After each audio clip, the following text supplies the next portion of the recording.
हमारे यहाँ 5 परंपराएं हैं, इसलिए प्रत्येक गृहस्थ के घर में 5 देवता सबके घर में विराजमान होने चाहिए। इसलिए घर के मंदिर को पंचायतन कहते हैं। क्या कहते हैं? हर गृहस्थ के घर में पंचायतन होता है। और वो 5 देवता कौन है? प्रथम है सूर्य, ऊर्जा का केंद्र बिंदु वही है। इसलिए प्रत्येक माताओं को सुबह उठकर सूर्य को प्रणाम करना चाहिए, अर्घ और जल जरूर चढ़ाना चाहिए, और घर में सूर्य का चित्र यंत्र कुछ भी घर में रखना चाहिए। दूसरे देवता कौन थे? विष्णु। तो विष्णु माने राम, कृष्ण, वामन, नरसिंह, परशुराम, जिसमें तुम्हारी श्रद्धा, ये सब नारायण ही है। तो अगर तुम्हारे घर में कृष्ण है तो फिर ये नहीं कि अरे 4 भुजा वाले तो है नहीं, वो कृष्ण ही चतुर्भुजा है। और तीसरे देवता है शिव। शंकर जी के बहुत अवतार है, ये हनुमान जी उन्हीं का अवतार है, शिव का ही अवतार है। तो चाहे हनुमान जी विराजमान हो घर में, चाहे महादेव हो। तीसरे देवता है गणपति। ऐसे तो प्रथम पूजा गणपति की होती है, पर अनुग्रह के देवता है गणेश। और निग्रह, दंड, सबका दंड माने तुम्हारे घर में कोई तंत्र मंत्र कर दें, तुम्हारे पीछे कोई पड़ जाए, तो निग्रह करने वाली वो है भगवती पराम्बा, शक्ति। अरे कोई चीज़ शक्ति से तो रुकेगी? तुम्हारा किसी से झगड़ा हो जाए, लड़ाई हो जाए, अब तुम में शक्ति हो, पहलवान हो, तो तुम 2 थप्पड़ धर दें, अब तुम्हारे अंदर शक्ति ना तो तुम करोगे क्या? इसलिए शक्ति को प्राप्त करने के लिए शक्ति की उपासना होती है। 5वीं है भगवती पराम्बा। वो किसी भी रूप में हो सकती है, वो सब उन्हीं की रूप है, उन्हीं के नाम है। तो चाहे वो गायत्री है, चाहे वो सरस्वती है, चाहे वो लक्ष्मी है, चाहे वो दुर्गा है, दुर्गति नाशिनी, चाहे वो राधा तत्व है, भेद नहीं है, एक ही है।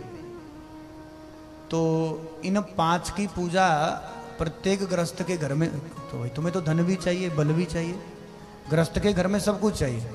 इसलिए प्रत्येक गृहस्थ के घर में पंचायतन होना चाहिए। जैसे ये पूरब है, ये उत्तर है, तो पूरब और उत्तर दोनों का जो मध्य भाग है उसको कहते हैं ईशान। देव की स्थापना ईशान कोण में होती है। मंदिर माने ईशान कोण में। तुम्हारा घर का जो वास्तु बना है उसके ईशान में देव स्थापना होगी। जैसे हनुमान जी है, हम यहाँ विचार कर रहे थे, यहाँ बनावे, पर जब पूरब दोनों का ईशान वो कोना बंडा था, तो वहीं पर पूर्वाभिमुखी दक्षिण मुख में हनुमान जी को इसलिए बिठाया जाता है। दक्षिण माने नेगेटिव ऊर्जा, नकारात्मक ऊर्जा, तो हनुमान जी की दृष्टि पड़े तो ऊर्जा वहीं ब्लॉक हो जाए। पर ये पंचमुखी है, तो अगर हनुमान जी का मुख पूरब की ओर होगा तो भगवान नरसिंह का मुख ऑटोमेटिक दक्षिण की ओर होगा। तो यहाँ पर दक्षिण की ओर जो मुख है वो नरसिंह का है। तो नेगेटिव ऊर्जा रुकेगी किससे? नरसिंह से। स्वरूप ऐसा है कि पहले ही कोई बुरी शक्तियों कहेगी भैया बाकी ठीक है, पर नहीं, वहाँ नहीं। कोई चाहे कि हम कुछ तंत्र मंत्र करें तो बुरी शक्ति कहेगी मरना थोड़ी वहाँ जाकर। जहाँ चारों दिशाओं में भगवान बैठे हो, 5वां आकाश की और ऊपर से भी कोई हो आकाश की, और भगवान हयग्रीव है। तो इसलिए पंचमुखी जो हनुमान है उनके 5 मुख 4 दिशाओं में और 5वां आकाश में। यही विधान है शास्त्र का।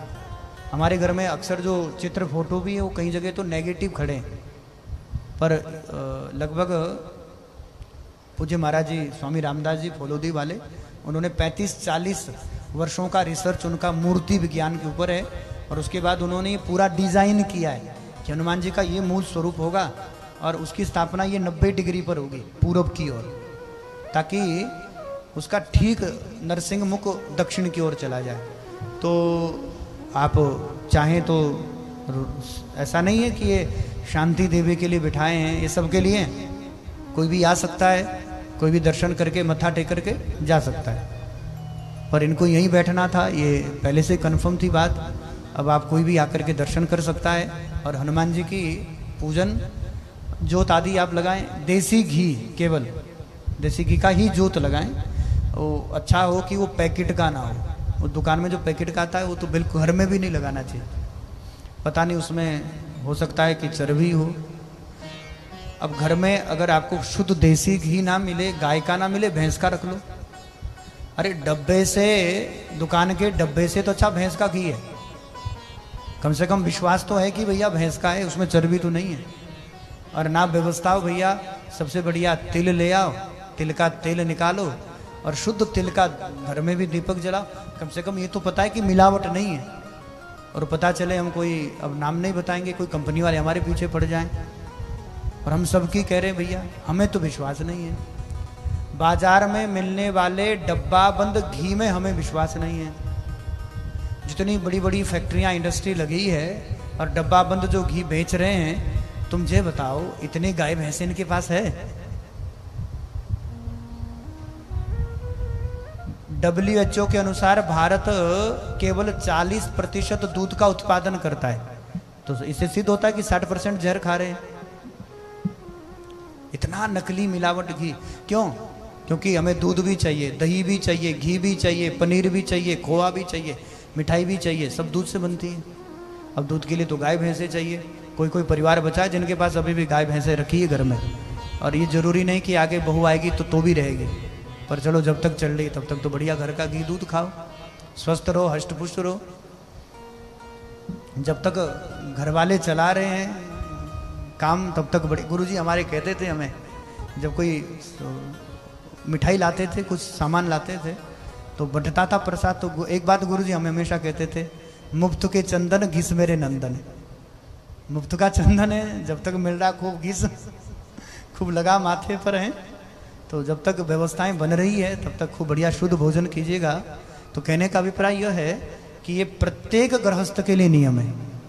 आप हमारे संतवाणी चैनल को सब्सक्राइब करें, वीडियो को लाइक करें, शेयर करें और हाँ, बेल आइकन पर क्लिक करना बिल्कुल ना भूलें, ताकि हमारी किसी भी वीडियो की सूचना सबसे पहले आपको मिले।